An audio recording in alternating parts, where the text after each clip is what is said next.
जय हिंद दोस्तों, मैं भूपेन नामदेव। कैसे हो आप लोग? आशा करता हूँ आप लोग अच्छे होंगे। जैसा कि आप स्क्रीन पर देख रहे हो, यह पेपर दिल्ली पुलिस कांस्टेबल का प्रीवियस ईयर का पेपर है। यानी जो आपका पिछला वैकेंसी दिल्ली पुलिस कांस्टेबल का निकला हुआ था, उसका ये पूरा आंसर की है। तो आज हम इसी को सॉल्व करने वाले हैं, ताकि जो आपका एग्जाम दिल्ली पुलिस कांस्टेबल का दिसंबर 2023 में होने वाला है, उस एग्जाम में आप अच्छे से अच्छा प्रदर्शन कर पाओ और ज़्यादा से ज़्यादा अंक ला पाओ। अगर आप यह पेपर सॉल्व करोगे तो आपको पता चल जाएगा कि आपका दिल्ली पुलिस कांस्टेबल में जो प्रश्न पूछे जाते हैं वो सरल पूछे जाते हैं कि कठिन पूछे जाते हैं, इसके अलावा किस किस टॉपिक से आपके प्रश्न पूछे जाते हैं। तो आपका प्रीवियस ईयर का पेपर सॉल्व करना बहुत ही जरूरी है। इसके अलावा और भी मैं प्रीवियस ईयर के पेपर सॉल्व करा चुका हूँ। अगर अभी तक आपने वो नहीं देखे हैं तो वीडियो प्लेलिस्ट में जाकर देख सकते हैं। इसके अलावा इसमें आप साफ साफ देख सकते हो 27 नवंबर 2020 को आपका ये पेपर हुआ था और सेकंड शिफ्ट में आपका पेपर हुआ था। और आपका सब्जेक्ट में देख सकते हो कांस्टेबल इन दिल्ली पुलिस एग्जाम 2020। ठीक है, वीडियो स्टार्ट करने से पहले एक जानकारी आपको एग्जाम पैटर्न भी बता देता हूँ। तो इसमें 50 अंक आपका जी के जीएस, 15 अंक आपका मैथ और 25 अंक आपका इसमें रीजनिंग और 10 अंक आपका कंप्यूटर पूछा जाता है। जो सबसे ज़्यादा अंक का पूछा जाता है वो है आपका जी के जीएस। तो जी के जीएस को बिल्कुल भी इग्नोर नहीं करिएगा, अच्छे से इसको पढ़िएगा। तो पहला आपका प्रश्न है, वीडियो को फुल स्क्रीन पर कर लीजिए ताकि आपको साफ साफ दिख पाए। तो पहला आपका प्रश्न है, मानवता हेतु गुलबेकियन पुरस्कार 2020 डॉट डॉट को प्रदान किया गया था। तो आपके 4 व्यक्ति दिए गए हैं, इनमें से एक को प्रदान किया गया था। तो आपको जो गुलबेकियन पुरस्कार 2020 जो आपको प्रदान किया वो ग्रेटा थुनबर्ग को प्रदान किया गया था। किसको? ग्रेटा थुनबर्ग को प्रदान किया गया था। इसके अलावा जो इसमें आपका दिल्ली पुलिस कांस्टेबल का जो प्रीवियस ईयर पेपर सॉल्व कराया हूँ, उसमें मिनिमम 10 प्रश्न आपका करंट अफेयर्स से जरूर पूछे जाते हैं। ठीक है, जैसे कि मान के चलिए जो आपका पिछला वैकेंसी दिल्ली पुलिस कांस्टेबल का 2020 में निकला हुआ था, तो करंट अफेयर्स उसने कौन सा पूछा है? 2020 का। इसलिए अभी जो आपका फिलहाल में वैकेंसी निकला हुआ है 2023 में दिल्ली पुलिस कांस्टेबल का, तो आपको जो करंट अफेयर्स पूछा जाएगा वो आपका 2023 का ही पूछा जाएगा। तो आपको करंट अफेयर 2023 के जनवरी से स्टार्ट करके दिसंबर तक आपको अच्छे से पढ़ लेना है। खासकर जैसे कि आपका G20 हो गया और आपका चंद्रयान हो गया, तो यहाँ से आपके प्रश्न 100% बनेंगे। ठीक है, अगला प्रश्न है आपका, भारतीय जनगणना 2011 में जनसंख्या में हुई प्रतिशत वृद्धि 2001 की तुलना में लगभग डॉट डॉट परसेंट प्रदर्शित हुई थी। तो उसने पूछा कितने परसेंट प्रदर्शित हुई थी? तो आपकी 17.5% प्रदर्शित हुई थी। ऑप्शन 3 आपका राइट आंसर है। इसके अलावा आपका आर्टिकल जो आपके अनुच्छेद होते हैं ना, वहां से भी आपका 2 या 3 प्रश्न 100% बनते हैं, तो वो भी आप जरूर पढ़ लें। अगला प्रश्न है, निम्नलिखित में से कौन सा कथन गलत है? उसने पूछा है कौन सा कथन गलत है। तो इसमें आपके 4 ऑप्शन दिए गए हैं, इसमें आपको बताना है कौन सा इसमें ऑप्शन गलत है। तो पहला है आपका, रेतीली मृदा में पानी की रिसाव दर सबसे अधिक और चिकनी मृदा में सबसे कम होती है। तो बिल्कुल ये सही है। ठीक है, दूसरा है आपका, चिकनी और डोमर मृदाएं गेहूं, चना और धान उगाने के लिए उपयुक्त होती हैं। ये भी बिल्कुल सही है। कपास रेतीली डोमर मृदा में उगाई जाती है। ये भी बिल्कुल सही है। अगला है आपका, डोमर मृदा का उपयोग घट खिलौने और मूर्तियां बनाने के लिए किया जाता है। ये आपका ऑप्शन गलत है। ठीक है ना, तो आपका जो राइट आंसर होगा वो ऑप्शन 4 ही होगा। ठीक है, उसने पूछा ना कौन सा गलत है, तो ऑप्शन 4 आपका गलत होगा। अगला प्रश्न है करंट अफेयर्स से, देखिए अगला प्रश्न में, अगस्त 2020 में आर्थिक मामलों की मंत्रिमंडलीय समिति ने अक्टूबर 2020 से प्रारंभ विपणन वर्ष हेतु गन्ने का उचित एवं पारिश्रमिक मूल्य डॉट डॉट प्रति क्विंटल घोषित किया था। तो कितना आपका प्रति क्विंटल रुपए घोषित किया था? वो आपका 285 रुपए। कितने? 285 रुपए प्रति क्विंटल घोषित किया था। तो ऑप्शन 1 आपका राइट आंसर है। ठीक है, तो आपको जो करंट अफेयर्स आप पढ़ोगे वो करंट अफेयर्स आप 2023 की पढ़िएगा। ठीक है, एक साल के अंदर की, मतलब जनवरी 2023 से दिसंबर 2023 तक आप पढ़ लीजिएगा। अगला प्रश्न है आपका, तृतीयक उपभोक्ता खाद्य श्रृंखला में डॉट डॉट पोषक स्तर बनाते हैं। तो कौन से बनाते हैं? पहला, दूसरा, चौथा कि तीसरा? तो इसका जो राइट आंसर वो आपका चौथा पोषी स्तर बनाते हैं। तो ऑप्शन 2 आपका राइट आंसर है। अगला प्रश्न है, भारतीय दंड संहिता की धारा ... गैर कानूनी सभा हेतु दंड से संबंधित है। तो वो कौन सी धारा है? वो ऑप्शन में दिए गए 135 बिल्कुल नहीं, 166 बिल्कुल नहीं, 159 बिल्कुल नहीं, वो है आपकी 143। कौन सी? 143 धारा है, ठीक ना। तो ऑप्शन 4 आपका राइट आंसर है। 143 गैर कानूनी सभा हेतु दंड से संबंधित है। अगला प्रश्न है, देखिए तीसरा करंट अफेयर्स का आ चुका है। जून 2020 में अंतरराष्ट्रीय मुद्रा कोष ने भारतीय अर्थव्यवस्था में ... परसेंट संकुचन का अनुमान व्यक्त किया था। तो कितने परसेंट का किया था?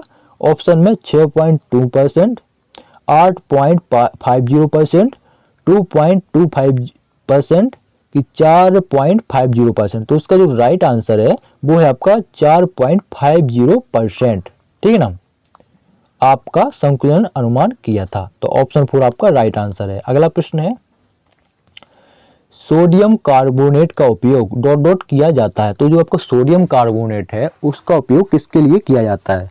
तो सोडियम कार्बोनेट का जो सूत्र होता है वो होता है CaOH। क्या होता है? CaOH, ठीक है ना। सॉरी, सोडियम कार्बोनेट का ये नहीं होता, NaOH होता है, ठीक है ना। क्या होता है? NaOH, ठीक है ना।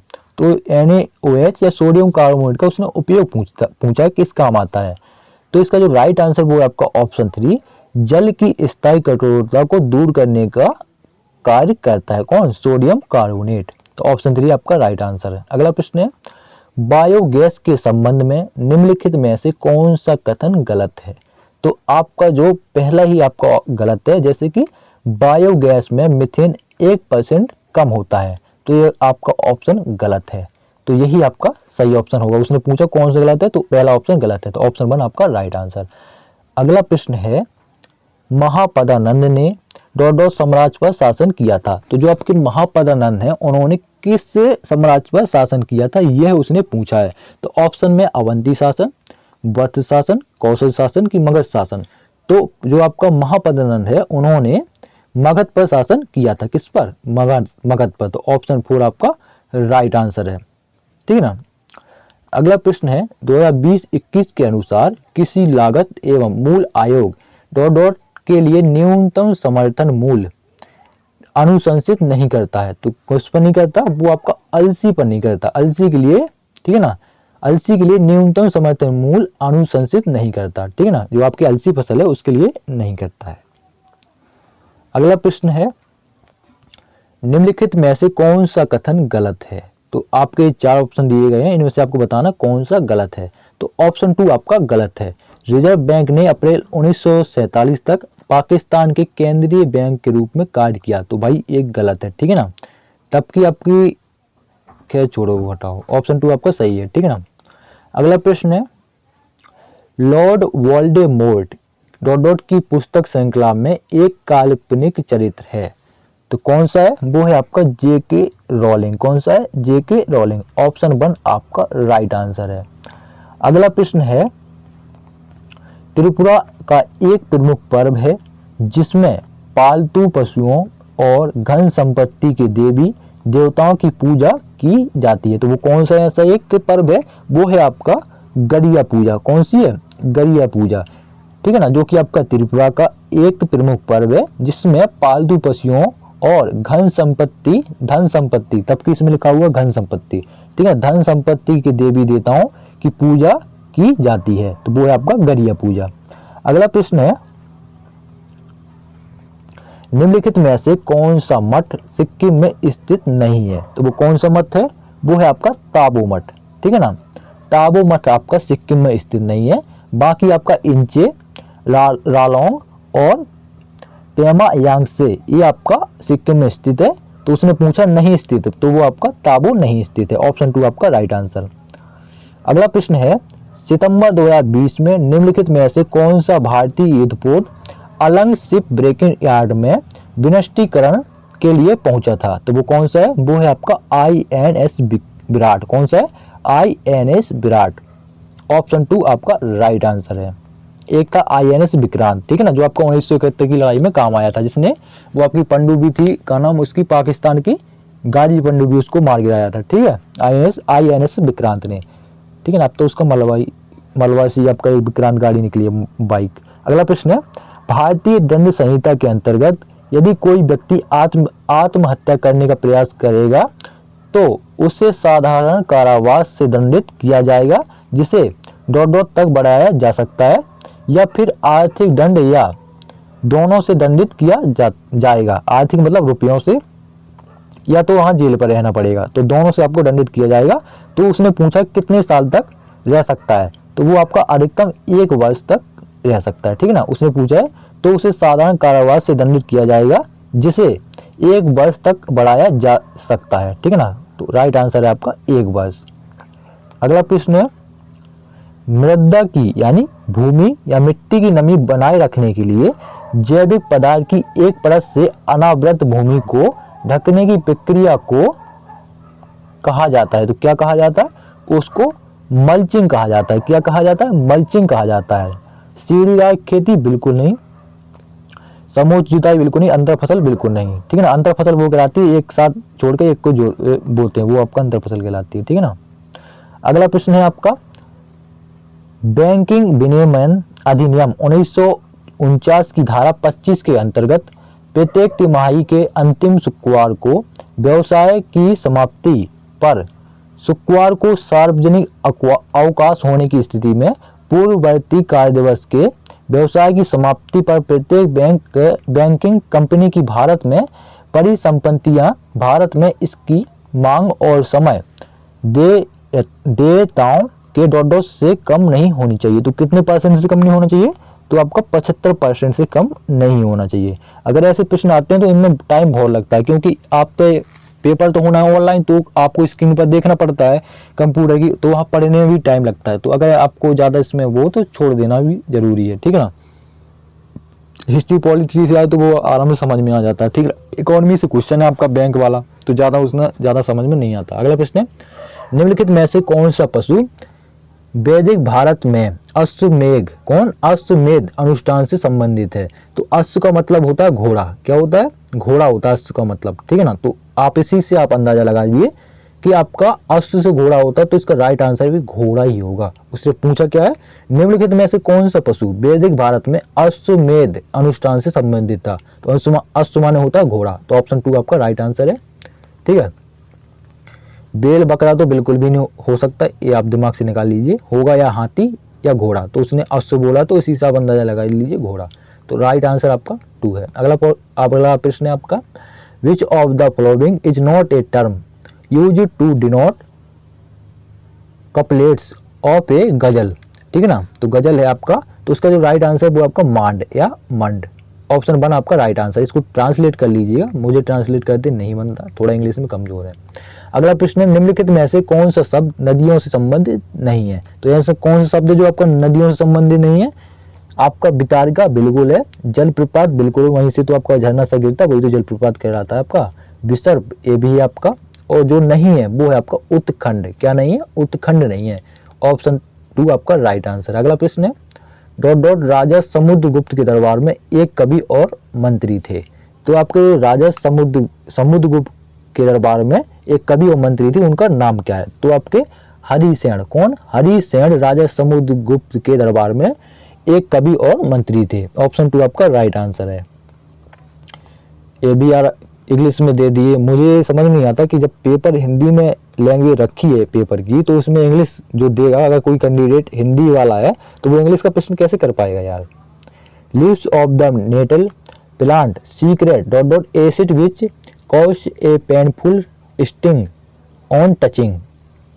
तो इसका जो राइट आंसर है वो आपका मेथानोइक, कौन सा है, मेथानोइक, ऑप्शन 1 आपका राइट आंसर। अगला प्रश्न है, एक तमिल पर्व है जिसमें मंदिर की मूर्तियों को, अच्छे से समझिएगा, एक तमिल पर्व है जिसमें मंदिर की मूर्तियों को एक अनुष्ठानिक स्नान कराने के लिए एक जुलूस में शोभा यात्रा द्वारा एक जल निकाय तक ले जाया जाता है।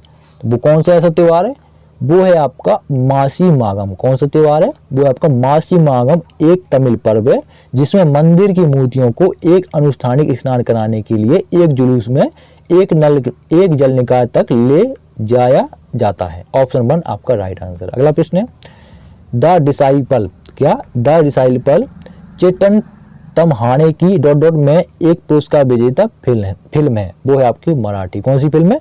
मराठी फिल्म है। ऑप्शन 1 आपका राइट आंसर है। अगला प्रश्न है आर्थिक सर्वेक्षण डॉट डॉट में आर्थिकी को भोजन की थाली में संबंधित करने के प्रयास में थालीनोमिक्स की अवधारणा प्रस्तुत की गई थी। तो कब की गई थी? ये आपका 2019-20 में की गई थी। ऑप्शन 1 आपका राइट आंसर। अगला प्रश्न है निम्नलिखित में से कौन सा अधिनियम भारतीय न्यायालयों के न्यायाधिकार क्षेत्र से बाहर रहकर भारत में कानून की प्रक्रिया से बचने वाले अपराधियों को निरुद्ध करने के लिए उपाय प्रदान करता है? तो वो कौन सा अधिनियम है? वो है आपका भगोड़ा आर्थिक अपराधी अधिनियम 2018। ऑप्शन 1 आपका राइट आंसर। अगला प्रश्न है मुस्लिम महिला अधिनियम 19 सितंबर डॉट डॉट को प्रभावी हुआ था। तो 19 सितंबर 2018 को प्रभावी हुआ था, ठीक है ना। तो यहाँ पर आएगा 2018 को प्रभावी हुआ था। ऑप्शन 2 आपका राइट आंसर। अगला प्रश्न है बैंकिंग विनियमन अधिनियम 1949 की धारा डॉट डॉट में भारत निर्मित किसी बैंक कंपनी को अपने बोर्ड में किसी ऐसे व्यक्ति को निदेशक नियुक्त करने से निषेध करती है जो कि अन्य बैंकिंग कंपनी का निदेशक हो, ठीक है ना। तो आपकी 1949 की धारा 16, ठीक है ना। कौन सी धारा? 16। तो ऑप्शन 1 आपका राइट आंसर। अगला प्रश्न है काल्पनिक कस्बा मालगुड़ी डॉट डॉट द्वारा लिखित कहानियों में वर्णित किया गया था। जो आपका मालगुड़ी है वो आपका आर के नारायण द्वारा लिखित कहानियों में वर्णित किया गया था। तो ऑप्शन 3 आपका राइट आंसर। अगला प्रश्न है पाणिनि कौन था? पाणिनि कौन था? तो पाणिनि एक विद्वान जिन्होंने संस्कृत भाषा का व्याकरण तैयार किया था, ठीक है ना। तो ऑप्शन 2 आपका राइट आंसर है। संस्कृत का जो रचयिता था वो था पाणिनि। अगला प्रश्न है अगस्त 2020 में निम्नलिखित में से किस खिलाड़ी को राजीव गांधी खेल रत्न से सम्मानित किया गया था? तो वो कौन सा व्यक्ति है? वो है आपका मनिका वन्ना। कौन है? मनिका वन्ना को आपका अगस्त 2020 में राजीव गांधी खेल रत्न पुरस्कार से सम्मानित किया गया था। अगला प्रश्न है डॉट डॉट अपने पिता और बड़े भाई की मृत्यु के बाद थानेसर का राजा बना था। तो वो कौन था? वो है आपका हर्षवर्धन अपने पिता और बड़े भाई की मृत्यु के बाद थानेसर का राजा बना था। तो ऑप्शन 3 आपका राइट आंसर। अगला प्रश्न निम्नलिखित में से कौन सा पुरातात्विक स्थल गुजरात राज्य के बाहर स्थित है? तो वो कौन सा आपका स्थल है? वो है आपका राखीगढ़ी। कौन सा है? राखीगढ़ी। ऑप्शन 2 आपका राइट आंसर। अगला प्रश्न है भारत की संविधान सभा में मौलिक अधिकारों, अल्पसंख्यकों एवं जनजातीय व बहिष्कृत क्षेत्रों से संबंधित सलाहकार समिति के अध्यक्ष डॉट डॉट थे। तो कौन थे? वो है आपके वल्लभ भाई पटेल। ऑप्शन 4 आपका राइट आंसर। अगला प्रश्न है विश्व मौखिक स्वास्थ्य दिवस प्रतिवर्ष डॉट डॉट को मनाया जाता है। तो आपका जो विश्व मौखिक स्वास्थ्य दिवस है वो कब मनाया जाता है, ये उसने पूछा है।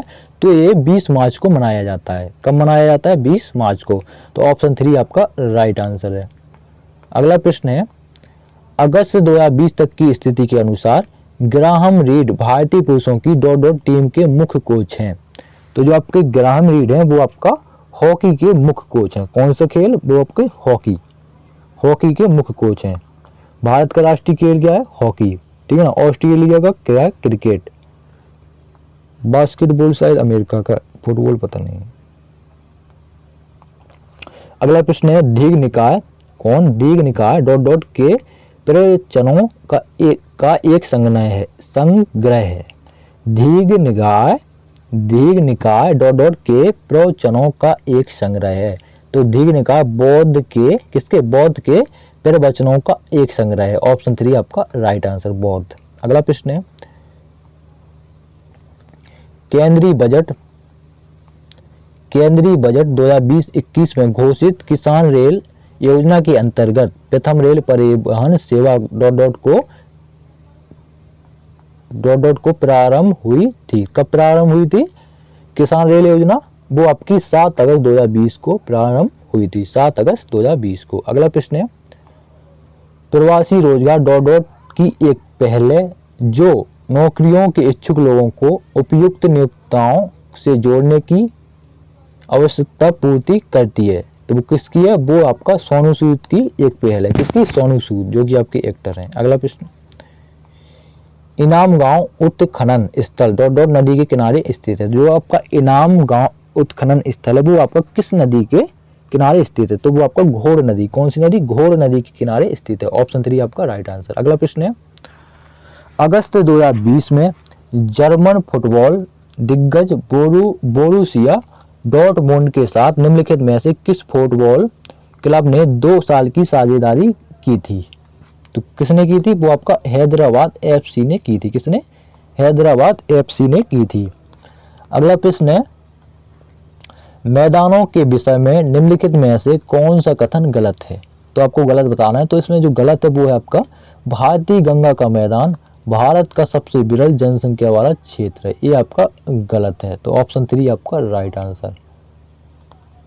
अगला प्रश्न है, बीसीसीआई ने अगस्त 2020 में इंडियन प्रीमियर लीग के 2020 संस्करण के शीर्षक प्रायोजक के रूप में डॉट की घोषणा की। तो प्रायोजक के रूप में ड्रीम 11 की घोषणा की। तो आप इसका ऐड भी देखे होंगे, ड्रीम 11 पर खेलो 1 करोड़ जीतो, वही है ये। बेसर शब्द निम्नलिखित में से किससे संबंधित है? तो जो आपका बेसर शब्द है वो आपका मंदिर वास्तुकला से संबंधित है। किससे? मंदिर वास्तुकला से संबंधित है। ऑप्शन 4 आपका राइट आंसर है। अगला प्रश्न है, Which of the following terms is associated with the production of honey? यानी शहद। तो उसने पूछा है कि आपका शहद किससे प्रभावित होता है, ठीक है ना। तो शहद भाई, इसको ट्रांसलेट कर लेना, लेकिन मुझे नहीं पता, इसको ट्रांसलेट कर लेना, ठीक है ना। लेकिन इसका जो समझने का ये है कि प्रोडक्शन या किससे बनता है, तो एपीकल्चर माने होता है मधुमक्खियों का पालन, ठीक है ना। तो हनी और मधुमक्खी, तो संबंध किससे? हनी माने होता है शहद और एपीकल्चर माने होता है मधुमक्खियों का पालन, ठीक है ना। हॉर्टिकल्चर माने होता है आपका, जो आपका ये बागवानी हो गया ना, तो उसका मतलब हॉर्टिकल्चर में किया जाता है बागवानी वगैरह। इसके अलावा सिल्वीकल्चर में आपका रेशम कीट पालन, ठीक है ना, या सेरिकल्चर में रेशम कीट पालन, ठीक है ना। तो आपका पूछा है उसने हनी का, तो हनी का हो जाएगा एपीकल्चर यानी मधुमक्खी पालन। इसी से आपका शहद प्राप्त होता है। अगला प्रश्न है, निम्नलिखित में से कौन सी नृत्य शैली हरियाणा से संबंधित है? तो वो कौन सी नृत्य शैली है? ऑप्शन में चैती, बेलाकली, वृंदावनी, फाग। तो जो आपका हरियाणा से संबंधित है वो है अपनी फाग, ठीक है ना। ऑप्शन 4 आपका राइट आंसर। अगला प्रश्न है, निम्नलिखित में से कौन सा आर्थिक गतिविधियों के द्वितीय क्षेत्र के अंतर्गत आता है? तो वो कौन सा है? वो आपको चीनी कारखाना आर्थिक गतिविधियों के द्वितीय क्षेत्र के अंतर्गत आता है। अगला प्रश्न और लास्ट में प्रश्न है आपका, कावेरी द्रोणी भारतीय राज्यों तमिलनाडु, कर्नाटक और डॉट में स्थित है। तो कहाँ? तमिलनाडु, कर्नाटक और केरला में स्थित है। कहाँ पर? केरला में। तो ऑप्शन 2 आपका राइट आंसर। तो जी के जीएस 50 अंक के पूछ जाते हैं। तो ये आपका समाप्त। वहाँ के आपका रीजनिंग का चैप्टर